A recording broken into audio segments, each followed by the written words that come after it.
Because when we repair a rupture, which is inevitable in any relationship, we are creating secure attachment.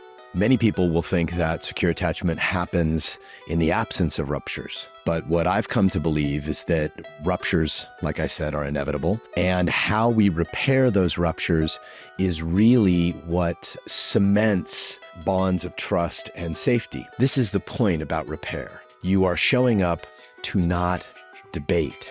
You're showing up to validate.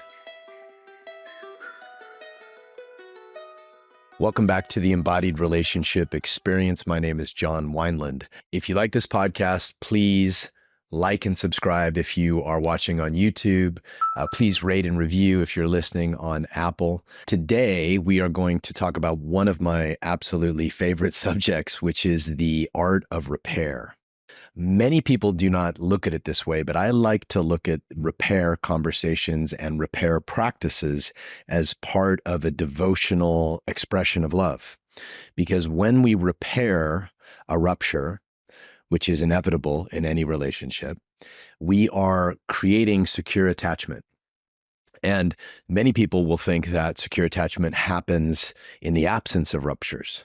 But what I've come to believe is that ruptures, like I said, are inevitable. And how we repair those ruptures is really what cements bonds of trust and safety. So I consider being able to offer a really beautiful practice of repair. Some of them are conversational. Some of them could be energetic or other behaviors, which I'll get into in this podcast. But I just really want to place this concept of repairing ruptures as one of the primary pillars of devotion to love in relationship. And, some of you have heard me talk about these three pillars of sacred intimacy. The first pillar is intimacy. The second pillar is devotion to love. And the third pillar is sexual polarity. So we're going to be talking primarily today about, elements in this second pillar, about what it means to be devotional to love, because this is oftentimes where the rubber meets the road, is in the capacity and the nervous system training to be able to repair with your partner. One of the reasons why I think repair is such a powerful practice is because it involves the masculine capacities of awareness and reflection, combined with the feminine capacities of empathy and expression. So when we are in a practice of repair, we're bringing a fully loaded awareness to our behavior, our areas of unconsciousness, and our mistakes, and how they impact the nervous system of our partners. Because nervous system, as you guys heard me say many times, nervous system regulation and co-regulation is one of the ways that we love our partners. And it's often not really talked about. Stan Tatkin does talk about it in his book, Your Brain on Love, and Terry Real talks about it a little bit in his work. But I think that really being devotional to your partner's nervous system means that you're aware of when you make a mistake, or you're unconscious, or you're reactive and in some pattern, you are affecting your partner's nervous system. And so in relationship, right, we're both responsible for taking care of our own nervous system, for self-regulation. But an act of generosity and love is to also be aware of how can we soothe our partner's nervous system. So there are many ways to do this. The most accepted in the therapeutic community is having repair conversations. And I pull my sort of approach from a bunch of different areas. Imago Dialogue, which was created by Harville Hendricks and Helen LaKelly Hunt, and the intentional dialogue, which includes some very serious listening, reflection, validation, and empathy. But I also pull from Terry Real's work, from Marshall Rosenberg's nonviolent communication. And I've kind of over the years practiced a lot of these and come up with what I believe is one of the best ways. Now, this is just one approach to repair. Of course, take what you like, leave the rest, add your own secret sauce, because, your partner's nervous system and your nervous system are unique. and what works, what kind of communication styles and what kind of containers of clearing and repair work for you and your partner might not be the same as what I'm laying out here. But I want to give some real clear framework that you can build upon and then, of course, innovate upon for your own relationship.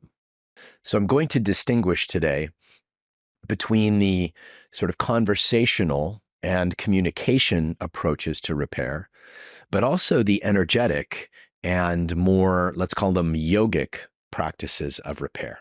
Because, communication techniques are really beautiful, pretty much all of the major modalities of couples therapy rely on communication techniques, but those really only go so far. Some people do not do well with lots of processing or communication. Some people need repair to happen in a more energetic space, in a more relaxed space. This is certainly something, I've learned in my relationships. I personally, because I'm big into men's groups, I'm big into self-reflection, I'm big into, ruthless self-examination. And so I love being able to communicate all of those things in conversational form. And I do believe that being able to kind of talk it out in a container where people get to take turns and where people get to get heard, and then apologies are given and agreements are made, that's a very masculine approach to repair. And I love that. But over the years, I've had feminine partners who do not, do as well with those. Some of them do, some of them don't. And it's not just feminine partners, but just everybody's nervous system is different. And sometimes actually being able to create a safe space energetically as part of your repair is just as powerful as having a clearing conversation. So I'll distinguish those two different approaches, in this podcast, but I just want to lay that out, that repair is not just about having a conversation. It can be, and oftentimes both are needed. I often think that both the yogic and sort of embodied approach to repairing ruptures and creating safety in the home, for example, is needed. But I also believe that being able to hear each other out, to validate each other's feelings, to be able to truly let go of what I think happened and hear what you think happened, I see that as a very deep spiritual practice, because in those moments of being triggered, our perception is limited by, our past wounds and our past programming.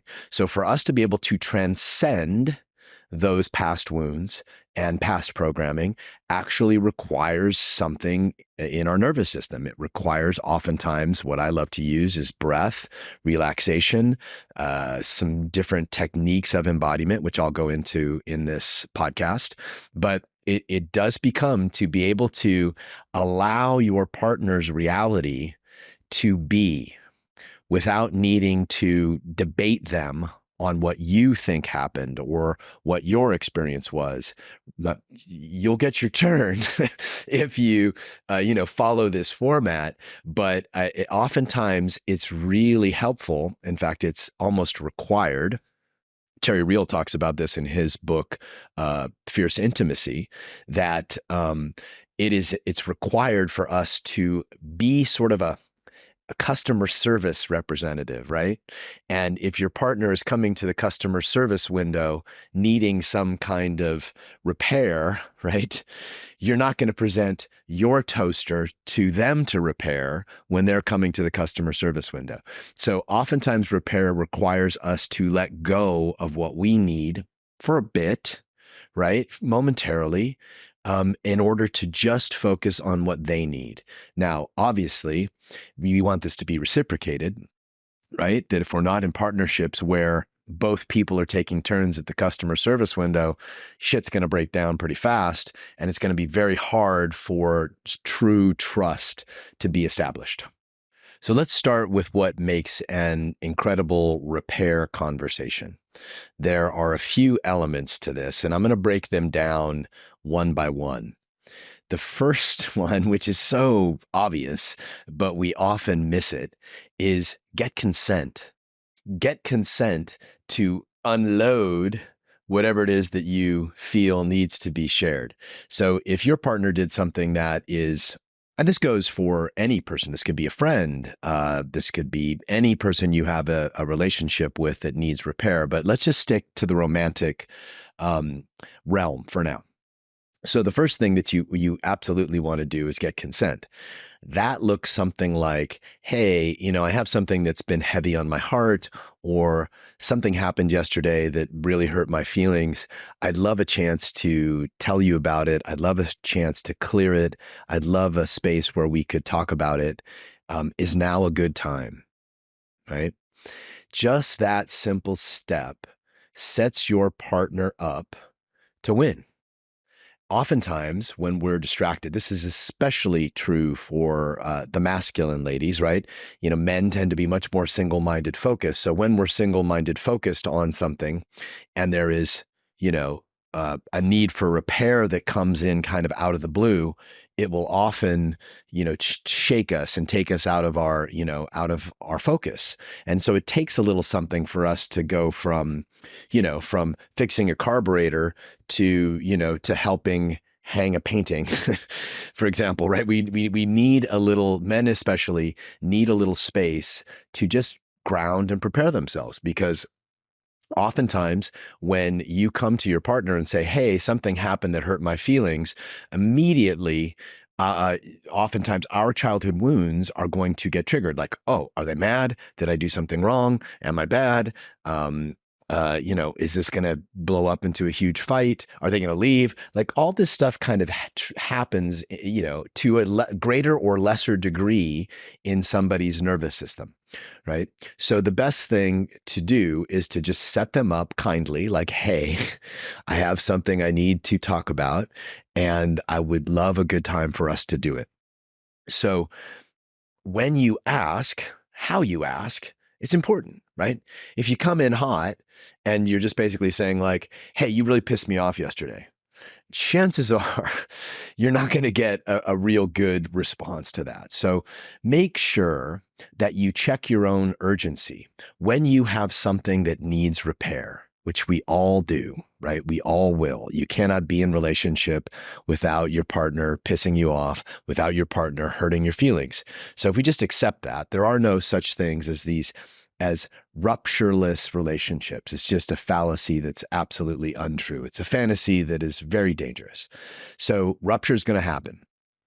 And how you ask for repair does matter. So bringing it in, with your own nervous system dialed down as much as possible. And the way to check that is it urgent, right? If you feel like it needs to be said now, right? Chances are you might want to just take a few minutes, do your own kind of self-regulation, get relaxed. It doesn't take long. 2-3 minutes of good breath work will drop you into a space. And then you show up to your partner and say, hey, this hurt my feelings. I could really use an ear, and I could use a space to clear this in. And then they might say, okay, let me just finish what I'm doing, and then we'll talk in 5 or 10 minutes. Or they might say, no, I've got a pretty rough afternoon and I'm feeling pretty frazzled. Why don't we set aside some time tonight? A good rule of thumb is to make sure that it's, within 24 hours. Maybe you're still pissed about the fight that you guys had, or about something that they did, or you just, in the middle of a really, a stressful day, but try to make it within 24 hours, because that why? Because that relaxes their nervous system. Why? Because that lets them know that at some point you're going to be coming back to talk about it. And that is, an incredibly potent and powerful way to help take care of your partner's nervous system. So once you have consent and there is an agreed upon time to sit down and have these conversations, it's really important that you take turns expressing what you need to express. So if your partner has something and they're coming to you with something, then I think it's important that you set yourself up to be able to receive it. So once you've given consent, I'm saying if you are the person doing the listening here, it's often really helpful to set yourself up to win by grounding, by breathing, by relaxing, by making sure that there's no distractions in the space, and making sure that you really are ready, right? Not just wanting to get it over with, but that your nervous system is actually prepared to hear something that might trigger you into a state of fight or flight, or into a recognized state of, oh, this again, right? And so how you show up to the conversation matters. Where you are, and this is rarely talked about, right, in the therapeutic realms, but I think in the yogic realms, it makes a lot of sense, right? How you show up, is your nervous system downregulated enough to receive the information? Maybe you have some idea about what pissed her off or what pissed him off. And so there's a little bit of trepidation in you. Handle that. Try to handle it before you sit down as best as possible. It might mean a little bit of movement, might mean a little bit of pounding on your body. It might mean a little bit of, breath work. It might mean some meditation. It might mean a walk around the block. But give yourself some kind of practice that puts you into a deep state of relaxed openness. I did a post the other day on being the wide expanse of love. And that's the practice that I tend to bring to conversations like that, of really feeling myself, my heart as a big blue sky, as the wide expanse of love. And then during the conversation, if I get triggered, I can come back to that. But I really do try to very quickly drop into that space of just being a wide expanse, a deep ocean, a big blue sky, as wide as the cosmos, so that whatever is coming at me is not something that I'm going to hook into. And, I failed many, many times. This is the quintessential repair conversations, and repair practices are the quintessential fail and recommit practice. So how you show up once you've given consent, once you have sort of prepared yourself, right? You sit down to have the conversation. And the first step in most modalities that I've studied and most modalities that I've practiced and taught, the first step is really to hear without defense or interruption. Now, sometimes this is just spiritual practice enough, right? To be able to sit there, let your partner share their experience, share how, what you did hurt them. And hopefully they're sharing it with some amount of kindness and respect. They're not just they're not just hurling their, judgments and projections at you, but, maybe they are. And so really being able to listen to that without interruption, without, debating the details of what happened. This is a very common one. Debating the details. Their details may be different than yours. They may say that it was 9 o'clock and you may know it was 8:45, but does it really fucking matter? Right? So this is what it means in these moments. This is what it means to be more devotional to love, right? More devotional to love than to your own ego, to being right, to defending yourself, to getting your experience being more important than their experience, right? So this is often very, very deep work in the moment. So you listen to them without interruption and without defense, right? And you give them, the space to say what they need to say. You continue to breathe, continue to ground your own nervous system, continue to regulate your own nervous system, and you allow them the space to just get it out. Okay. Now, in some modalities, and in oftentimes when things are so hot, it's really helpful in that stage, and that this is part of imago dialogue practice. Sometimes it's good to reflect back what you hear. So they might say, when you did X, Y, and Z, I had these feelings, right? And rather than just let them go to completion, you say, can I reflect that back to you? When I did that, you had these feelings, right? Which helps their nervous system feel heard. And I would refer you to the intentional dialogue, very easy to find. I've got I've got plenty of practices on the Embodied Relationship Experience platform around the intentional dialogue. You can find it online. You can get it from Harville Hendricks and Helen LaKelly Hunt. And the intentional dialogue really is about, reflective listening, moving incredibly slowly.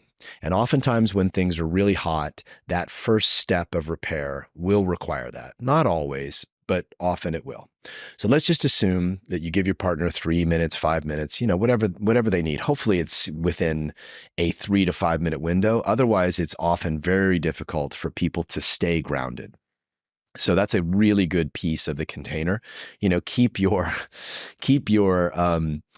expression of your hurt, in that 3 to 5 minute window, giving your partner's nervous system a chance to metabolize all that you're giving them. So once they've completed their, what they need to share with you, then it would be really important for you to get curious if there's things that you're not clear on, right? So wait, when I did this, you had these feelings, or when I did this, you thought I meant ... right? So clarify, take a minute or two to really suss out what meaning they gave what you did. That is very, very helpful, both for them to get clear on, oh, when he did that, I made that meaning. But it's really important for you to see how your partner's brain works. When he did this, I made it mean this. Right? So you get curious after they've sort of said what they needed to say. Sometimes it's necessary, sometimes it isn't. But it's also really just beautiful practice, and it's very generous to get curious about what they made it mean, what you actually did that triggered their nervous system. And so a little bit of curiosity. And then once you ask them that question, let them clarify, listen without defense, without interruption. Breathe, right? Really allow yourself to take it in. And then at the end of that, when they're done, you can say, okay, great. Is there anything else? Is there any more? Or did I get it? Right? Is that it? And you let them empty. So after they've emptied, this is something I think that really is important for all practices. And it does come from the intentional dialogue in imago therapy. It's 3 little words that make all the difference. And those little words are, that makes sense.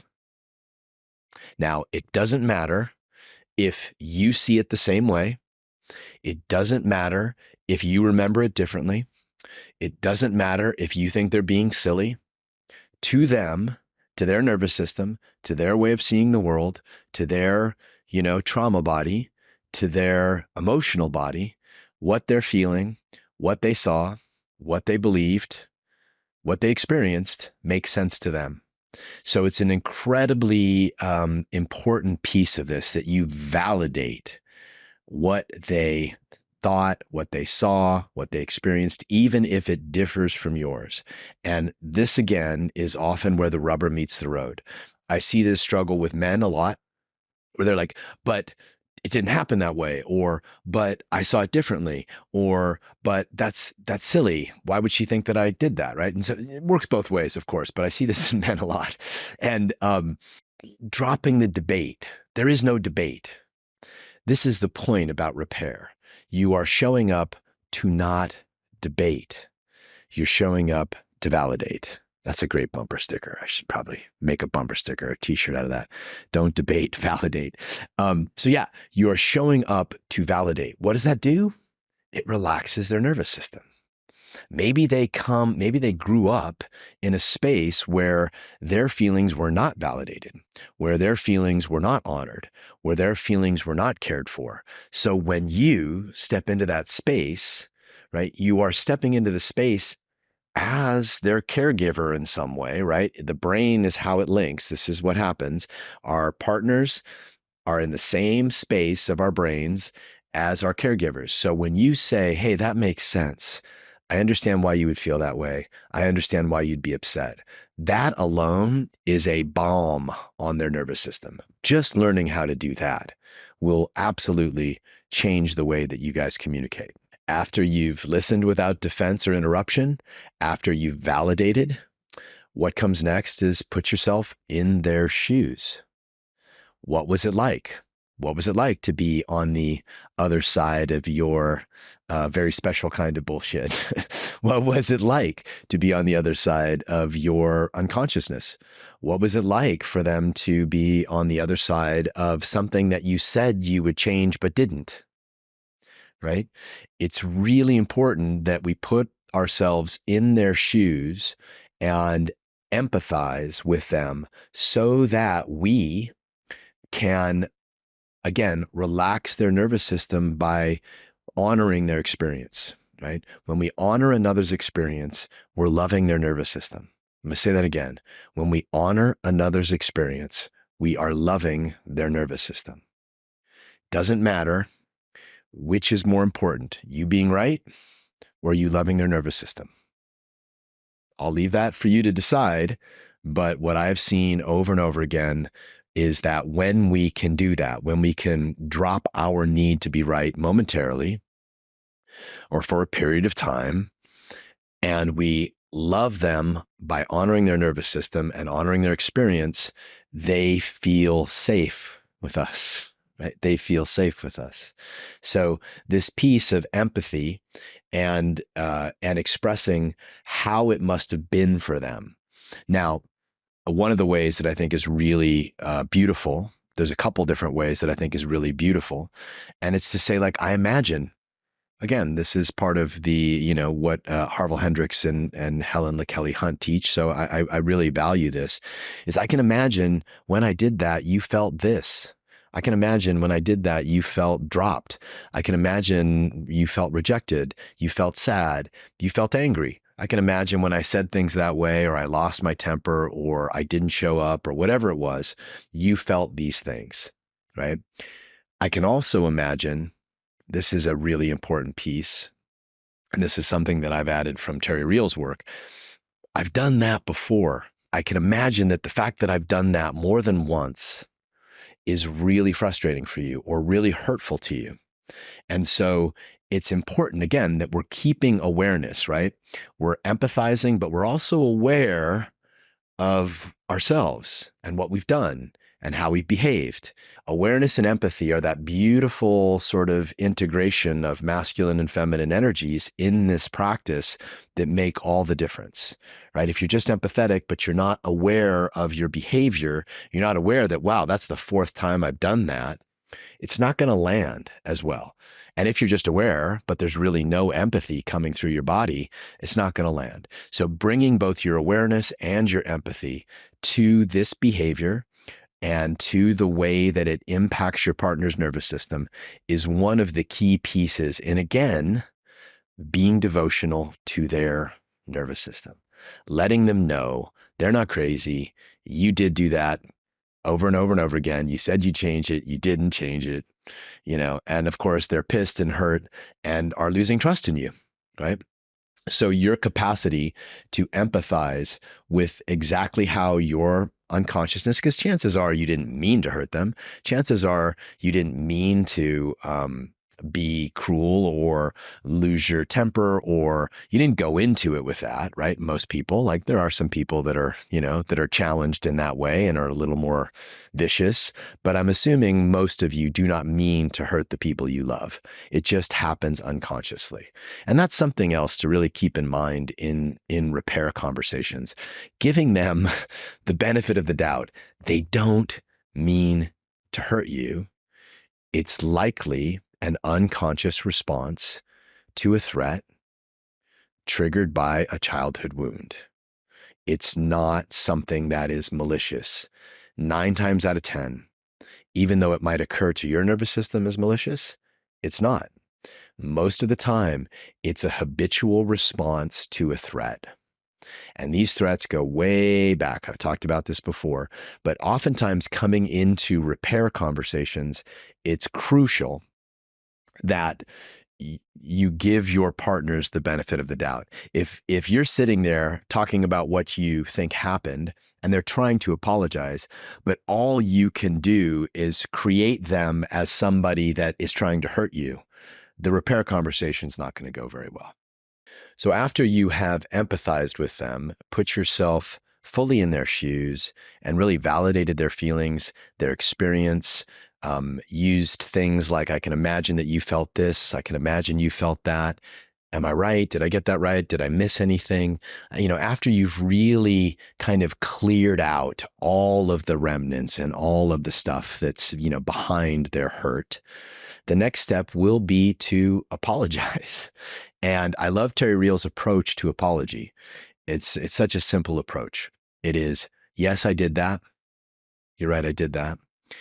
I've done that before, right? And here's what I'm going to do to address it. How does that feel to you, right? Is that enough? So oftentimes it's not as simple as I did that. But most of the time when there's a repair conversation, it's because we've engaged in some kind of behavior habitually. And there is a pattern that has developed in the dynamic of your relationship. And so people tend to do the same things. We're very predictable in this way. We tend to do the same fucking things when there's a fight. And we tend to use the same kind of tactics, bringing up the past, for example, or character assassination, for example, or raising our voice, for example, or dominating, for example, or slamming the door and running out, for example, right? So oftentimes, or we're late all the time, or, there's all kinds of things. Most of the time in relationships, we're fighting about the same shit over and over and over again. That's been proven. So it's really important that we acknowledge, I did that. And you know what? I've done that a lot. Or I've done that before, right? And then, here's what I'm going to do to try to change that. I'm going to go to therapy and start working on my anger. I'm going to take 10 minutes a day and just beat on some pillows until I clear out the anger I have for my father. I'm going to join a men's group. I'm going to join a women's group. I'm going to take a pause if I need to, the moment I start to get activated. And so it's not just an apology, it's an action plan and a commitment and an agreement to change your behavior, right? It's an agreement to change your behavior and change the way you do things. Most of the time, and this is true in most every relationship I've ever witnessed, this is working with thousands of couples and my own experience here. Most of the time when our partner is pointing to a pattern of being late, a pattern of raising our voice, a pattern of being reactive of some way, a pattern of withdrawal, any patterns that our partners are showing to us, most of the time, they're right. And so our agreement and commitment to change it, it's almost like, I know this is going to be hard for some of you, but consider your partner a really powerful relationship coach that is seeing your shit clearer than anybody else sees it, right? What if you gave them that mantle for just a few minutes, once or twice a week or once or twice a month, and you just trusted that the things they're complaining about are actually things that you need to change, right? Because we do not see ourselves clearly. We think we do. Other people see us probably better than we see ourselves. And this is why things like men's groups and women's groups and reflection groups and coaches and therapists are so crucial, because they're going to be able to see us beyond our ego. That's true for your partner as well.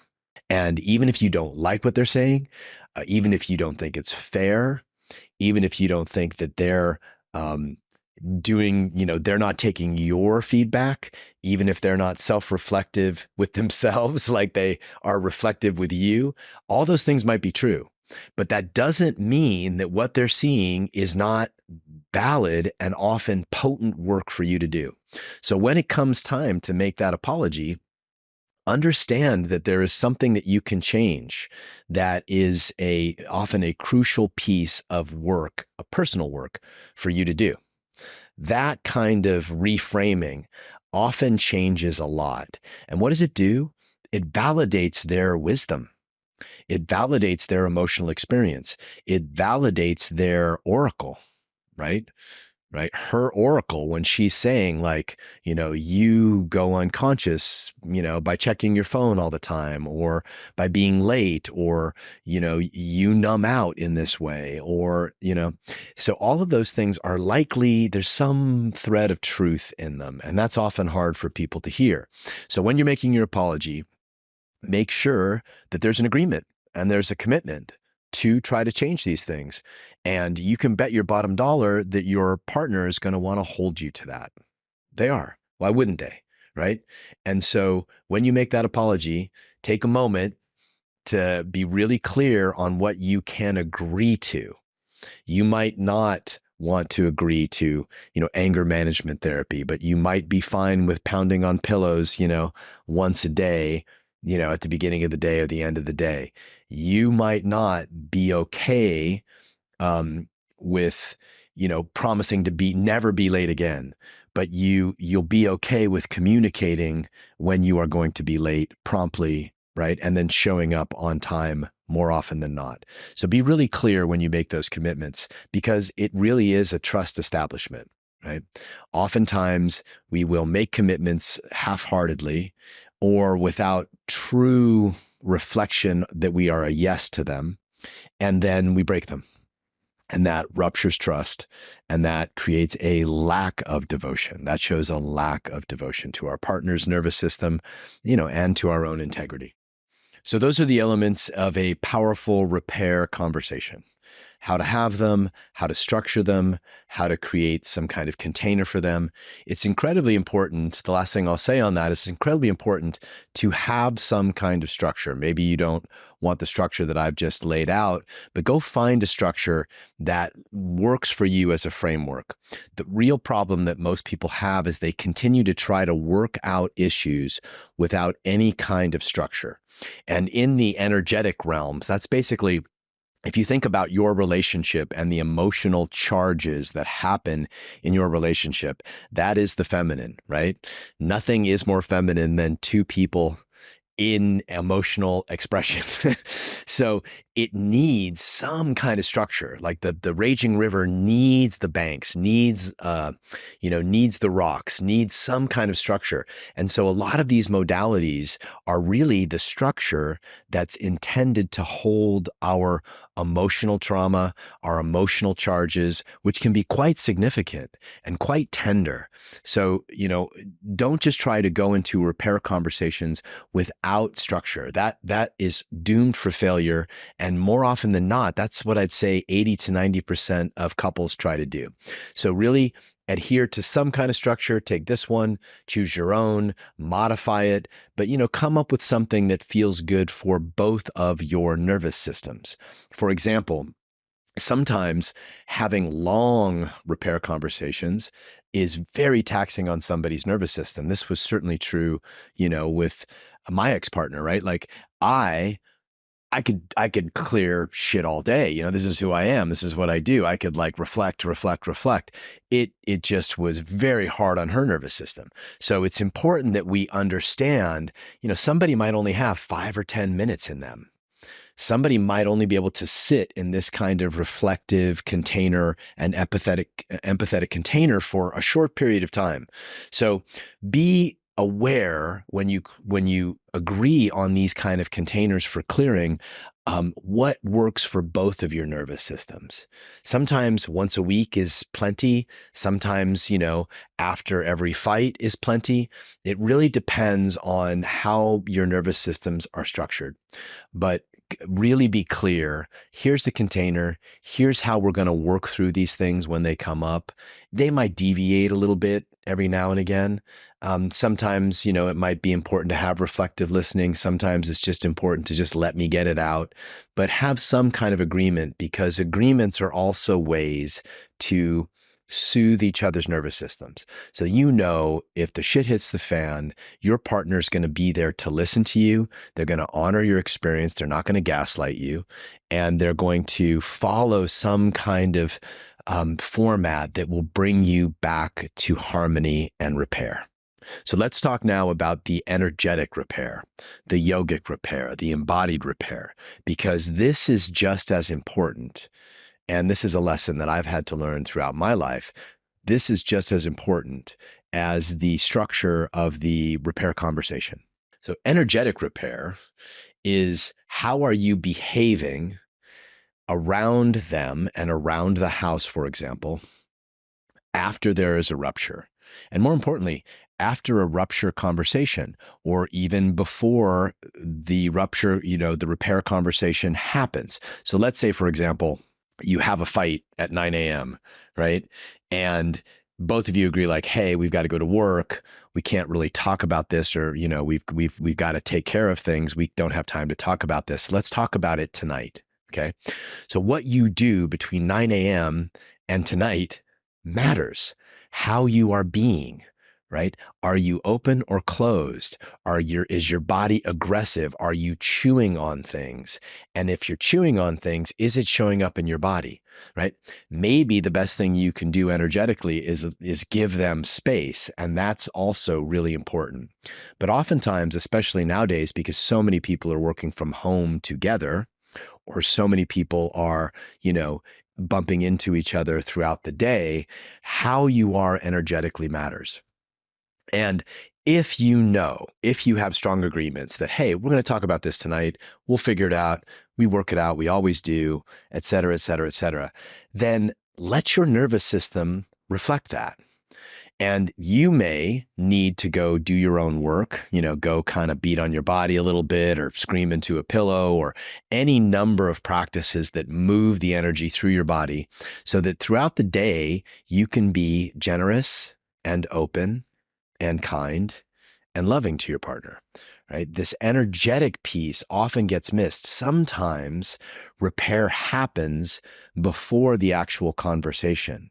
And if it's possible for you to be in a state of relaxed openness and not tight and holding a grudge and slamming doors and just kind of pretending that nothing's wrong when obviously it is, that will tighten somebody's nervous system. So if they show up for that conversation tonight, they're already tight, right? So be aware that how you are, in the space, once, let's say, a path forward is agreed upon, is just as important as the structure of that path forward, or just as important as that conversation that's going to happen tonight. Right? Oftentimes, even after there's a repair conversation, after there's an attempt at an apology, and that this repair conversation went well, right? But there might still be, energy. There might still be, stuff running through you. So taking responsibility, you may have apologized or been apologized to. Oftentimes this happens where, somebody apologizes and really does their best, but the other person's still holding on to it, still has a grudge, still feels like, rah, rah, rah. It's your responsibility to give acts of generosity. It's your responsibility to move any anger or frustration or anguish that still lives in you through your body, and then be able to come back into the relational space, into the shared relational space, with some semblance of openness and love, right? It's not something that is fair to expect your partner to do a beautiful repair conversation, but you're still holding a grudge, and then you keep coming back at them, right? That is something that I see often. It's something that I've experienced. It's incredibly frustrating. And so if your partner is a grudge holder, for example, or you're the grudge holder, right? This is definitely work that you're going to have to do on your own. It's embodied work. It's moving the energy through your body. It's moving stuff through your body so that you're not holding these things. These are like live wires in your nervous system. The more you're holding in your body, the more that they just touch it a little bit and the wire jumps, right? And then boom, we're in another fight. So it's incredibly important that we take responsibility for a couple things. A, are we clearing the, past resentments and past fights and, past experiences through our body, through therapy, through, anger work, through a men's group or a women's group, being able to take our whatever's stuck in our body and move it, assuming that our partner is trying to repair. If we keep bringing back the old stuff that they've already tried to repair, it really goes nowhere and it becomes incredibly frustrating. So it's our responsibility to own our state, our emotional state, and to do the work that we need to do to clear whatever needs to be cleared. And then it's also our responsibility to try to bring into the relational space, as part of the repair, the kind of nervous system transmission. I'm going to say that again, the nervous system transmission that relaxes your partner. So it's one thing if you give a really beautiful repair conversation to your partner, but the transmission of your body, mind, and your nervous system is that you're still pissed, let's say because she hasn't heard your side of the story yet, or you haven't, he hasn't heard your side of the story yet. If you're still pissed about that, and that's what you're transmitting into the space, that is going to activate their nervous system. It's going to activate their fight or flight. So be aware of how you're moving through the space and do your best to elevate above your need to close or your need to punish or your need to retaliate. Hopefully, in this episode, you've learned some ways that you guys can create agreements with each other. Sometimes it's really important to say, hey, once a week, we're just going to clear anything that's stuck. I'm going to hear you, you're going to hear me, we're going to use this format. And that's a good way to kind of keep the pipes clear, right? Maybe you have an agreement that, you know what, if we have a fight, within 24 hours, we come together, we do a clearing process, we, pound on each other a little bit and we hug it out, right? Or it out, So whatever agreements you come up with, they're really important for establishing this trust that will allow you to relax into each other. Knowing, like, one of the least understood tenets of a deeply nourishing relationship is knowing that your partner will repair with you. I can't emphasize that enough. Knowing that your partner will own their shit, will apologize, will try to change, will hear you, will empathize with you, will transmit through their mind, their body and mind. They'll give you space if you need space. They'll move through the space aware of your energetic body. They'll be aware of what's stuck in them and move it. All these things are elements of creating a real deep culture of self-responsibility and repair. And when we are clear that our partners will do that for us, it is so nourishing and it's so healthy and trust building. But oftentimes these are the things that I see people not want to do. I see people more committed to, eye gazing and, juicy sexual polarity practice to doing these things. And like I've said before, that's like trying to build your temple on a foundation of sand. These are the things.